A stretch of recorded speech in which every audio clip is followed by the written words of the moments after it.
Boxing update mga boss, Kit Turman sinabi kung paano niya talunin si Sebastian Fundora ngayong October 25. Sabi ni Turman, paano mo raw tutumbahin ang isang malaking puno? Syempre unahin mo daw yan sa baba, kaya ang target daw ni Turman body shot. Nakita raw niya sa naging laban ni Sebastian Fundora kay Tim Tszyu, lumalaban pa rin ng dikitan itong si Sebastian Fundora.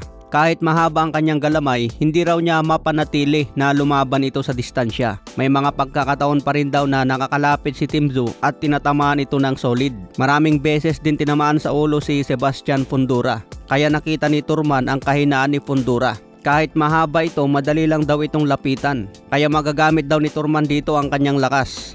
Kailangan lang daw niya mapuruan si Sebastian Fundora, unahin ang katawan para bumigay ang ulo. Sinabi rin ni Turman na hindi pa ganun kalupit ang resume ni Sebastian Fundora. Kulang pa ang kanyang resume ng mga elite fighter dahil ang matinding tinalo lang daw niya itong si Tim Tszyu. Pero para kay Turman, kung natuloy lang daw ang laban niya kay Tim Tszyu noon, siya ang unang tumalo kay Tim Tszyu bago pa tinalo ni Sebastian Fundora.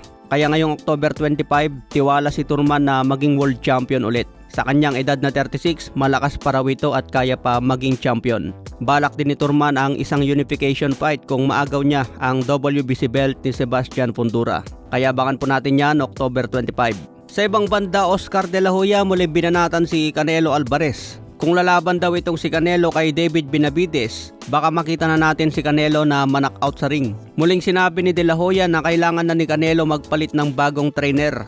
Sinasabi naman ng ibang boxing analyst, hindi na kailangan ni Canelo magpalit ng trainer.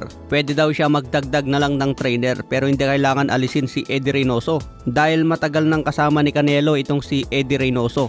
Katulad din kay pambansang kamao, matagal na niyang kasama si Coach Freddie Roach. Pero hindi inaalis ni Manny Pacquiao si Coach Freddie Roach kahit natatalo pa. So ganun din ang kailangan gawin ni Canelo ngayon. Hindi niya kailangan sibakin si Eddie Reynoso, magdagdag lang ng bagong trainer. Kahit nga 10 trainer ang kunin ni Canelo Alvarez na sabay-sabay mga boss dahil kaya niya itong bayaran.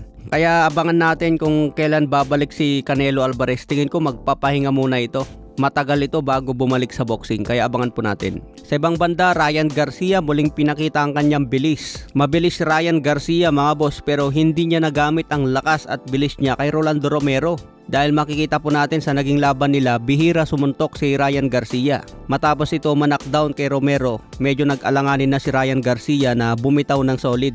Alam niya kasi na may lakas din si Romero kapag tumama ito may kalalagyan siya. Sa ngayon hindi pa ina-announce kung sino ang kalaban ni Ryan Garcia. Malay natin biglang may kasapalang Ryan Garcia versus Manny Pacquiao. Lalo na ngayon hindi nagsasalita ang kampo ni Manny Pacquiao kung tuloy ba na babalik sa December. Kasi 3 buwan na lang mga boss, December na naman. Kung pipilitin ni Manny Pacquiao na bumalik sa December, 3 buwan na lang ang training niya. Baka kukulangin na naman ang kanyang preparasyon dahil sinabi dati ni Manny Pacquiao 4 na buwan dapat ang training niya. Okay mga boss, abang na lang po tayo ng paparting na laban lalo dito sa Trilla in Manila sa October 29.